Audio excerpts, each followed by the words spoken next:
バブルンだよ。日本は最近一気に寒くなって冬が来るなって感じがするよ。冬は寒いけど鍋とかおでんとか温かい食べ物が美味しく食べられるから結構好きなんだよね。それじゃあバブルンラジオやっていくよ。バブルンラジオ。今回のテーマは最近買ってよかったもの。みんなが最近買ったものについて教えてもらったよ。1通目はロックビデオシンスさんからのお便り。はよんぱー、こんにちは、バブルン。初めて書きます。私はあなたのチャンネルが大好きです。この度、妹のクリスマスプレゼントにアニメの DVD を購入させていただきました。妹の家に送ったのですが、クリスマスまで開封しないでくださいというラベルを無視して、妹は大好きなアニメのシリーズを揃えて大喜びでした。妹は早く開けてごめんねと謝りながら、自分のことを思ってくれていることに感謝していました。クリスマスにサプライズできなかったのは残念ですが、彼女がプレゼントを気に入ってくれてよかったです。皆さんはこんなことありませんか？ロックビデオシンスさん、はよんぱー、初めてのお便りありがとう。妹さんにプレゼントを買ってあげたんだね。素敵だな。僕はボブルンに渡そうと思って隠してたプレゼントが実はバレバレだったことがあるよ。ボブルンは気づいてたけど知らないふりして喜んでくれたんだ。優しいよね。僕はプレゼントするよりされる方が多いんだけど、妹さんの気持ちもちょっとわかるよ。目の前に楽しみがあるとどうしても我慢できなくなっちゃうんだよね。宿題が終わったら食べようと思ってたおやつを先に食べちゃったり、ベストなタイミングで渡せなかったのは残念だけど、喜んでもらえたことは何より良かったよ。次はミッチーさんからのお便り。はよんぱー、最近買ってよかったと思ったのは日本の入浴剤です。お湯が乳白色になるし、入浴すると落ち着くんです。普段はシャワーで済ませるのですが、週末はゆっくりお風呂に浸かりたいので、その度に入浴剤を使っています。他の日本の入浴剤も試してみて、バスタイムをリラックスしたものにしたいですね。ミッチーさん、はよんぱー、入浴剤使ってるんだ。いいよね。僕もお風呂大好き。やっぱりお風呂に浸かると疲れが取れるし、よく眠れるんだよね。冬は寒いから炭酸の入浴剤がおすすめ。足の先までポカポカになって気持ちいいよ。日本では1年で一番昼が短くて夜が長い日のことを冬至って言うんだけど、冬至にはお風呂に柚子を浮かべた柚子湯に入るっていう習慣があるんだ。冬至の日に柚子湯に入ると風邪をひかずに冬を越せるって言われてるよ。冬至の日近辺に銭湯に行くと柚子湯をやってることも多いから、お家でできなくても楽しめるんだ。ミッチーさんもよかったら試してみてね。次はレーレさんからのお便り。はよんぱー、最近買ったもので嬉しかったのはクレメンタインです。毎年季節の変わり目の果物の美味しさを忘れてしまうのですが、その美味しさを再発見するといつも笑顔になります。バブルンはこの寒い季節に好きなフルーツはありますか？レーレさん、はよんぱー、クレメンタイン初めて聞いた。ちょっと調べるね。ふむふむ、みかんみたいなフルーツなんだね。日本でも冬のフルーツといったらやっぱりみかんかな。こたつに入ってテレビを見ながらみかん食べるの大好きだよ。こたつっていうのはヒーターのついたテーブルを布団みたいな布で覆った日本の暖房器具だよ。こたつの布団の中に足を入れるとあったかくてすごく気持ちいいんだ。飲み物を取りに行きたいけど暖かいこたつから出たくなくて、ボブルンとどっちが飲み物取りに行くかをかけてゲームしたりね。美味しいのはもちろん思い出もたくさんあるなあ。次はチャーニーさんからのお便り。はよんぱー、バブルン、お元気ですか？残念ながら、最近ちょっと熱が出てしまい、元気がなかったので、自分へのご褒美を買うことにしました。それは、私の大好きなイタリアのデザートの一つ、ティラミスです。本当に柔らかくて美味しい、コーヒー風味のケーキです。ティラミスの面白いところは、イタリア語の、ティラミ、私を元気づけてと、上へを合わせた名前で、美味しいからすぐに元気になるデザートだからです。そして、それは間違いなく効果がありました。ちょっとしたことで、一日が楽しくなることもありますよね。チャーミーさん、はよんぱー。熱出ちゃったの？大変だったね。元気になったなら何よりだよ。ティラミス、僕も大好き。美味しいんだよね。日本でも結構メジャーなスイーツだよ。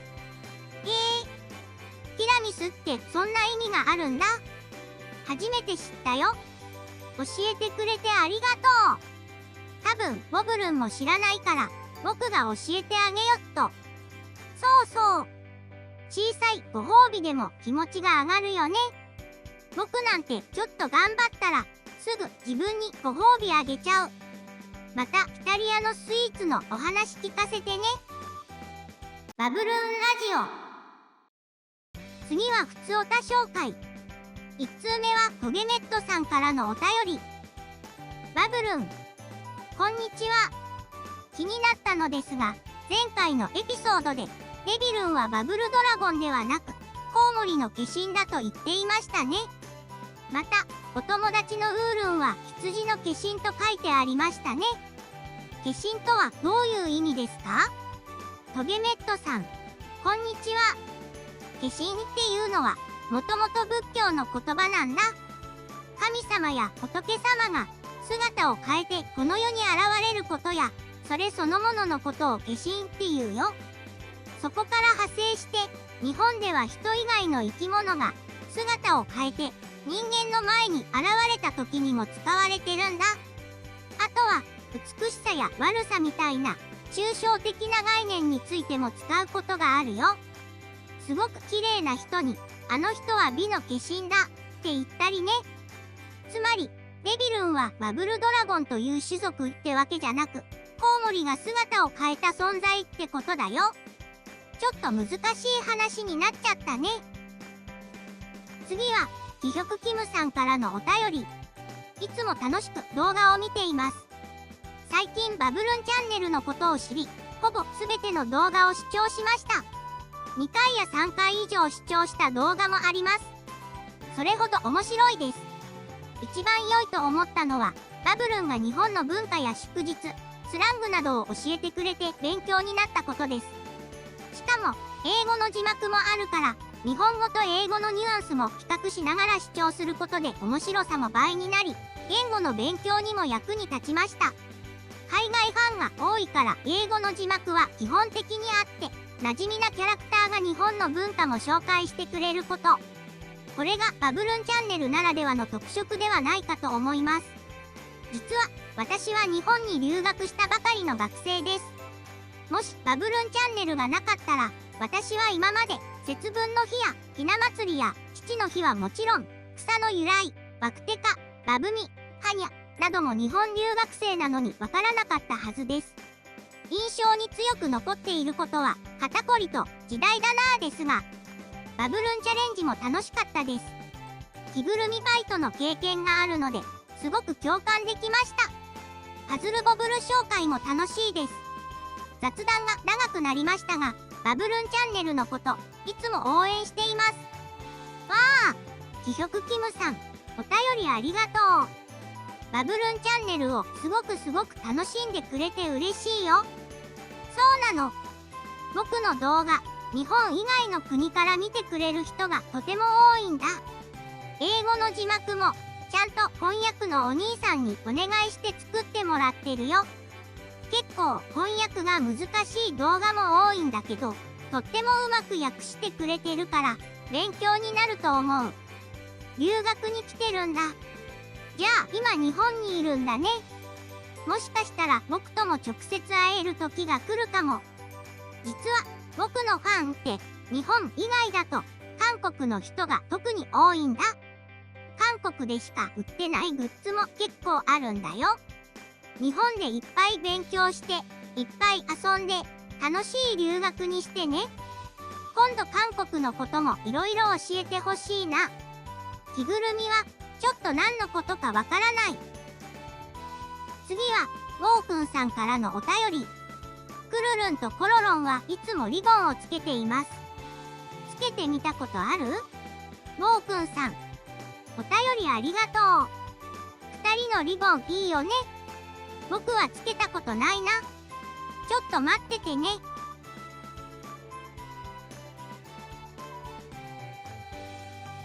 えへへ。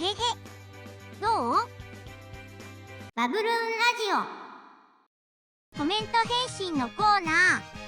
過去の動画についてるコメントで僕が気になったものに返信していくよ。ウールンがいる。ゲームシステムもこれまでのシリーズを継承しながら新しいスタイルが取り入れられていて最高です。2023年春頃、スイッチでバブルンに会えるのが楽しみ。なんか宣伝みたいなコメントで笑っちゃった。気づけばもう冬だし、春まであっという間だ。開発チーム頑張れー。ゲームが発売されたら、父か母に買ってもらえるかどうか聞いてみるつもりです。聞いてみて。僕は欲しいもの買ってもらいたいとき、お手伝いいっぱいして、いい子でいるようにしてる。バブルンはドラムの才能があるんだね。今度興味があったらギターをやってみたら？すごいでしょう。ギターも挑戦してみようかな。モテたら。